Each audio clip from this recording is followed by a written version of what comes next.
We've got a question over here from James Carter. Mr. Carter?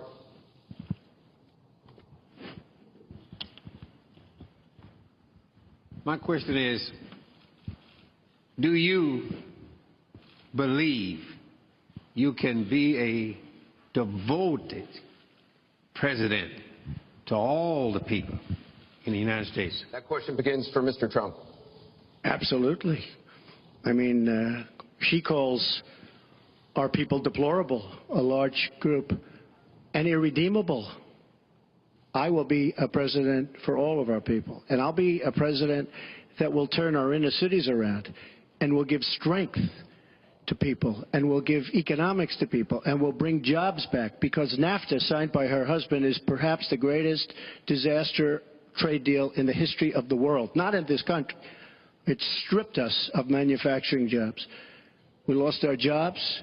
We lost our money. We lost our plants. It is a disaster. And now she wants to sign TPP, even though she says now she's for it. She called it the gold standard. And by the way, at the last debate, she lied, because it turned out that she did say the gold standard, and she said she didn't say it. They actually said that she lied, okay? And she lied, but she's lied about a lot of things.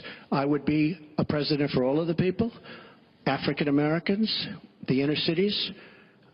Devastating what's happening to our inner cities. She's been talking about it for years. As usual, she talks about it, nothing happens. She doesn't get it done.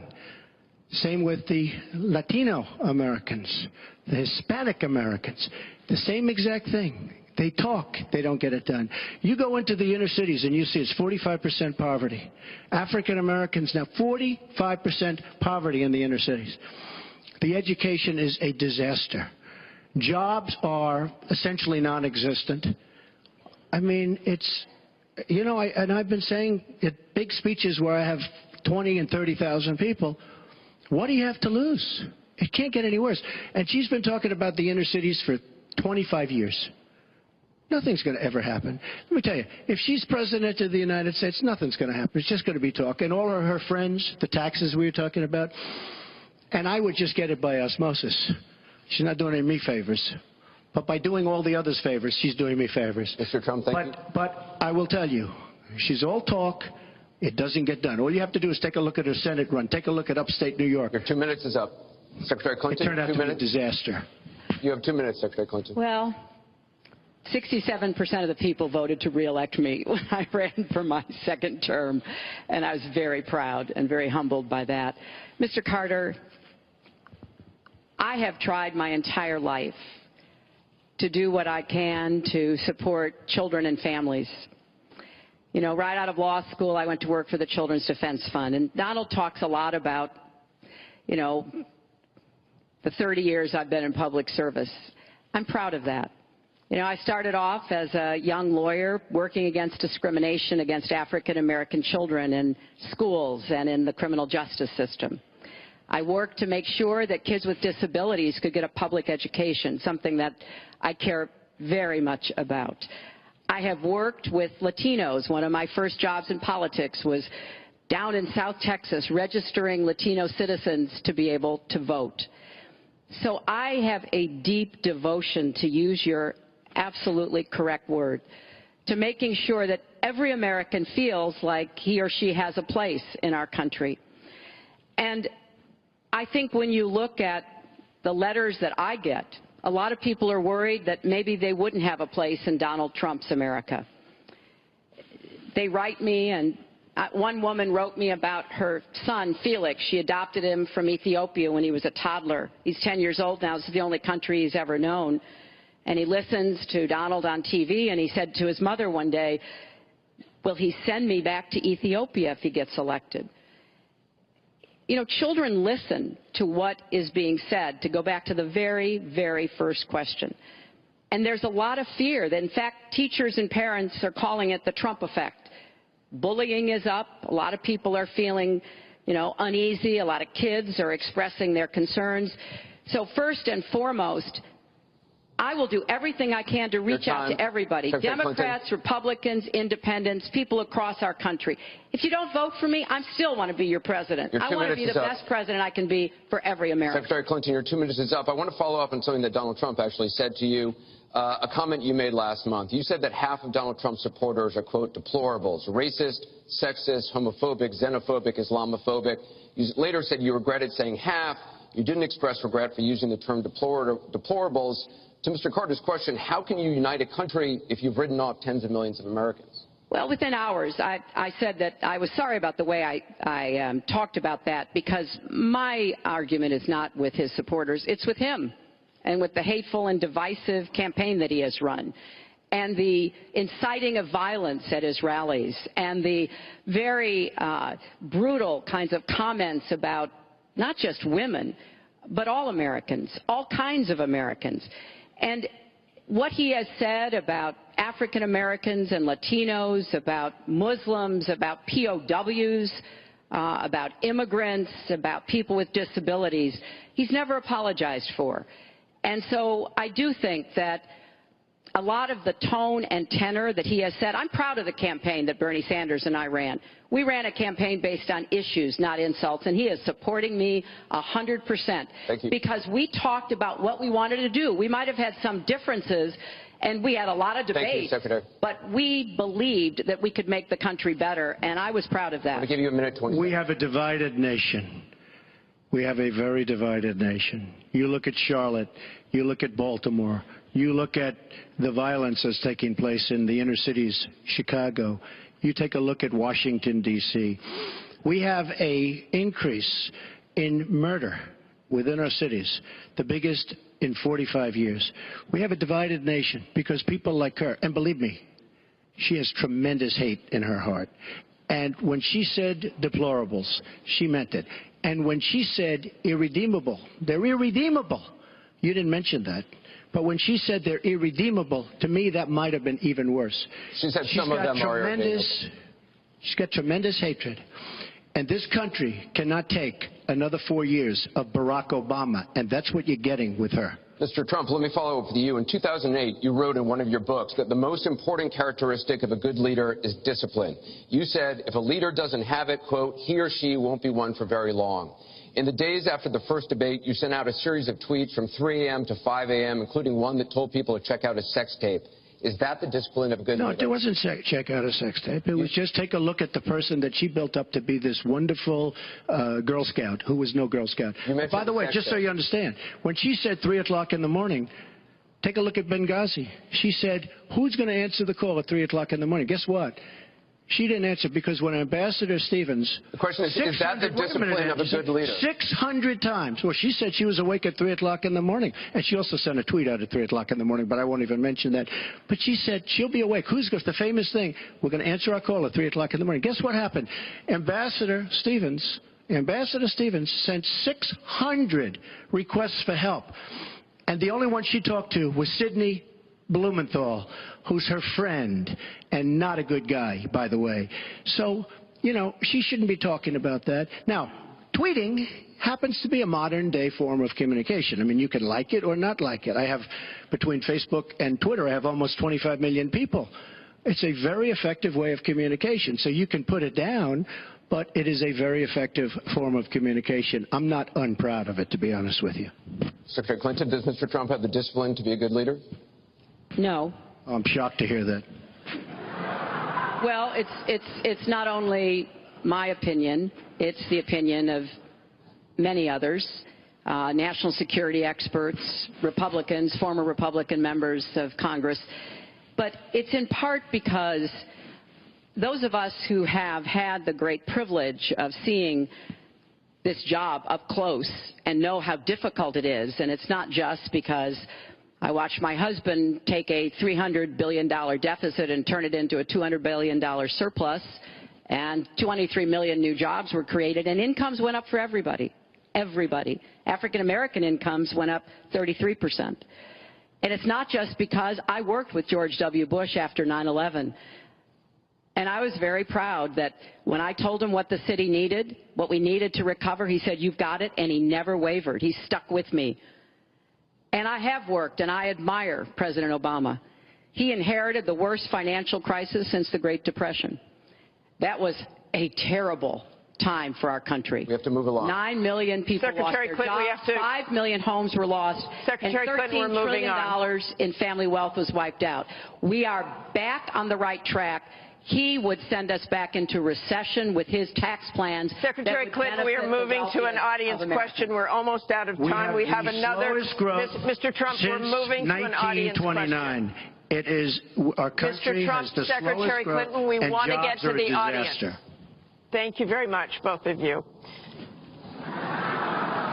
We have another audience question. Beth Miller has a question for both candidates. Good evening. Perhaps the most important aspect of this election is the Supreme Court justice. What would you prioritize as the most important aspect of selecting a Supreme Court justice? We begin with your 2 minutes, Secretary Clinton. Thank you. Well, you're right. This is one of the most important issues in this election. I want to appoint Supreme Court justices who understand the way the world really works, who have real-life experience, who have not just been in a big law firm and maybe clerked for a judge and then gotten on the bench, but maybe they tried some more cases. They actually understand what people are up against, because I think the current court has gone in the wrong direction. And so I would want to see the Supreme Court reverse Citizens United and get dark, unaccountable money out of our politics. Donald doesn't agree with that. I would like the Supreme Court to understand that voting rights are still a big problem in many parts of our country, that we don't always do everything we can to make it possible for people of color and older people and young people to be able to exercise their franchise. I want a Supreme Court that will stick with Roe v. Wade and a woman's right to choose, and I want a Supreme Court that will stick with marriage equality. Now, Donald has put forth the names of some people that he would consider. And among the ones that he has suggested are people who would reverse Roe v. Wade and reverse marriage equality. I think that would be a terrible mistake and would take us backwards. I want a Supreme Court that doesn't always side with corporate interests. I want a Supreme Court that understands because you're wealthy and you can give more money to something doesn't mean you have any more rights or should have any more rights than anybody else. So I have very clear views about what I want to see to trying to change the balance on the Supreme Court. And I regret deeply that the Senate has not done its job, and they have not permitted a vote on the person that President Obama, a highly qualified person, they've not given him a vote to be able to have the full complement of 9 Supreme Court justices. I think that was a dereliction of duty. I hope that they will see their way to doing it, but if I am so fortunate enough as to be president, I will immediately move to make sure that we fill that. We have 9 justices Secretary Clinton. To work on behalf of our people. Thank you. You're out of time, Mr. Trump. Justice Scalia, great judge, died recently, and we have a vacancy. I am looking to appoint judges very much in the mold of Justice Scalia. I'm looking for judges, and I've actually picked 20 of them so that people would see, highly respected, highly thought of, and actually very beautifully reviewed by just about everybody, but people that will respect the Constitution of the United States. And I think that this is so important. Also, the Second Amendment, which is totally under siege by people like Hillary Clinton. They'll respect the Second Amendment and what it stands for, what it represents. So important to me. Now, Hillary mentioned something about contributions, just so you understand. So I will have in my race more than $100 million put in of my money, meaning I'm not taking all of this big money from all of these different corporations like she's doing. What I ask is this. So I'm putting in more than, by the time it's finished, I'll have more than $100 million invested. Pretty much self-funding mine. We're raising money for the Republican Party, and we're doing tremendously on the small donation, $61 average or so. I asked Hillary, why doesn't she made $250 million by being in office? She used the power of her office to make a lot of money. Why isn't she funding, not for $100 million, but why don't you put 10 or 20 or 25 or $30 million into your own campaign? It's $30 million less for special interests that will tell you exactly what to do. And it would really, I think, be a nice sign to the American public? Why aren't you putting some money in? You have a lot of it. You've made a lot of it because of the fact that you've been in office. You made a lot of it while you were Secretary of State, actually. So why aren't you putting money into your own campaign? I'm just curious. Well, thank you very much. Thank you. We're going to get on to one more question. The question was about the Supreme Court, and I just want to quickly say, very quickly, I respect the Second Amendment, but I believe there should be comprehensive background checks, and we should close the gun show loophole and close the online loophole. We have one more question, Mrs. Clinton, as we possibly can. We have one more question from Ken Bone about energy policy. Ken?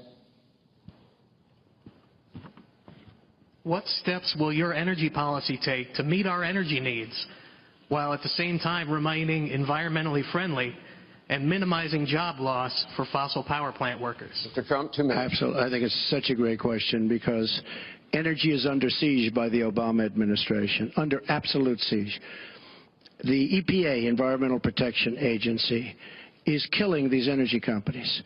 And foreign companies are now coming in, buying so many of our different plants and then rejiggering the plant so that they can take care of their oil.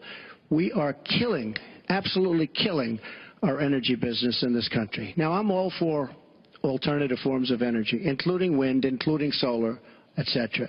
But we need much more than wind and solar. And you look at our miners. Hillary Clinton wants to put all the miners out of business. There is a thing called clean coal. Coal will last for 1,000 years in this country. Now we have natural gas and so many other things because of technology. We have unbelievable. We have found over the last 7 years, we have found tremendous wealth right under our feet. So good, especially when you have $20 trillion in debt. I will bring our energy companies back. They'll be able to compete. They'll make money. They'll pay off our national debt. They'll pay off our tremendous budget deficits, which are tremendous. But we are putting our energy companies out of business. We have to bring back our workers. You take a look at what's happening to steel and the cost of steel, and China dumping vast amounts of steel all over the United States, which essentially is killing our steel workers and our steel companies.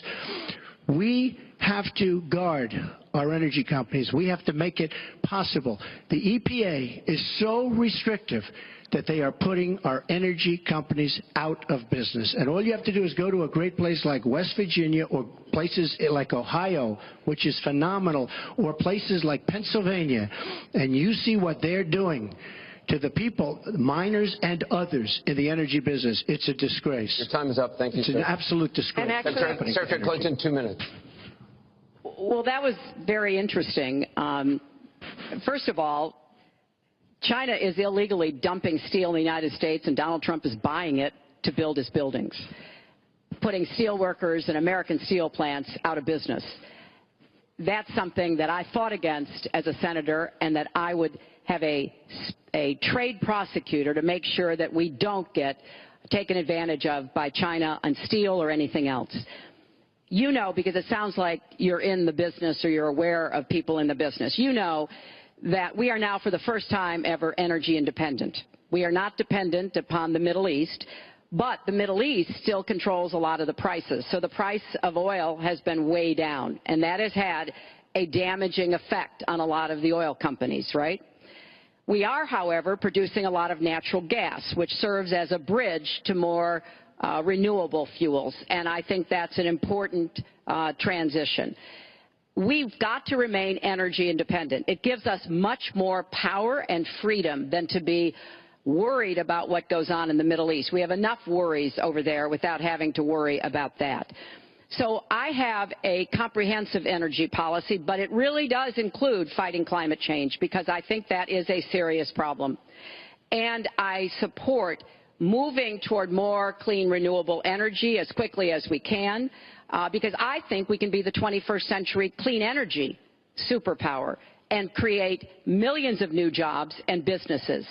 But I also want to be sure that we don't leave people behind. That's why I'm the only candidate from the very beginning of this campaign who had a plan to help us revitalize coal country, because those coal miners and their fathers and their grandfathers, they dug that coal out. A lot of them lost their lives. They were injured. but they turned the lights on and they powered our factories. I don't want to walk away from them, so we've got to do something for them. But the price of coal is down worldwide. So we have to look at this comprehensively, and that's exactly what I have proposed. I hope you will go to HillaryClinton.com and look at my entire policy. One more audience question. We've sneaked in one more question, and it comes from Carl Becker. Good evening.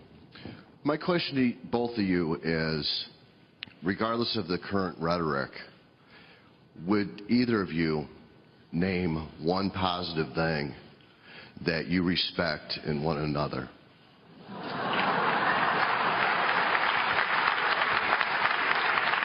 Mr. Trump, would you like to go first? Well, I certainly will, because I think that's a very fair and important question. Look, I respect his children. His children are incredibly able and devoted, and I think that says a lot about Donald. I don't agree with nearly anything else he says or does, but I do respect that, and I think that is something that, as a mother and a grandmother, is very important to me. So I believe that this election has become, in part, so conflict-oriented, so intense, because there's a lot at stake. This is not an ordinary time, and this is not an ordinary election. We are going to be choosing a president who will set policy for not just 4 or 8 years, but because of some of the important decisions we have to make here at home and around the world, from the Supreme Court to energy and so much else. And so there is a lot at stake. It's one of the most consequential elections that we've had. And that's why I've tried to put forth specific policies and plans, trying to get it off of the personal and put it on to what it is I want to do as president. And that's why I hope people will check on that for themselves, so that they can see that, yes, I've spent 30 years, actually maybe a little more, working to help kids and families, and I want to take all that experience to the White House and do that every single day. Mr. Trump. Well, I consider her statement about my children to be a very nice compliment. I don't know if it was meant to be a compliment, but it is a great. I'm very proud of my children, and they've done a wonderful job, and they've been wonderful, wonderful kids. So I consider that a compliment. I will say this about Hillary. She doesn't quit. She doesn't give up. I respect that. I tell it like it is. She's a fighter. I disagree with much of what she's fighting for. I do disagree with her judgment in many cases. But she does fight hard, and she doesn't quit, and she doesn't give up, and I consider that to be a very good trait. Thanks to both of you. I want to thank both the candidates. I want to thank the university here. This concludes the town hall meeting. Our thanks to the candidates, the commission, Washington University, and to everybody who watched. Please tune in on October 19th for the final presidential debate that will take place at the University of Nevada, Las Vegas. Good night, everyone.